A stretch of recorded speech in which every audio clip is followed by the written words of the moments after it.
আচ্ছা, আগে বলো মিডনাইট ক্রেভিং কাদের কাদের হয়? আমার তো প্রচুর হয়, কারণ আমি মাঝে মাঝে রাত জাগি। তো আজকে খুব খিদে পেয়েছিল, তাই জন্য ভাবছিলাম আজকে একটা নতুন কিছু ট্রাই করা যাক। তো তার জন্য মাকে ডাকতে চলে গেছিলাম। মায়ের ঘরে সব থাকে, তো ম্যাগি নিয়ে নিয়েছিলাম, ভাবছিলাম আজকে একটু ম্যাগি চাট খাবো। তো সবজি না, পেঁয়াজ, টমেটো কেটে নিয়েছি। দেন ম্যাগিটাকে গুঁড়ো করে তারপরে তার মধ্যে সব দিয়ে ম্যাগি মশলা লেবু দিয়ে ভালো করে মিক্স করে নেওয়ার পরে খেয়ে দেখলাম একটুও ঝাল হয়নি, তারপরে একটু ঝাল আর বিট নুন দিয়ে রেডি হয়ে গেছিলো আমাদের চাট। তো দেখো কটা বাজে, আর আমি এখনও টেস্ট করিনি, শুধু এর আগে টেস্ট করেছিলাম একবার।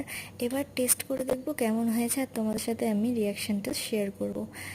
খেয়ে দেখলাম যা সুন্দর হয়েছিল, মানে সিরিয়াসলি রাতে খাওয়ার জন্য সত্যি খুব সুন্দর আর খুব ইজি রেসিপি।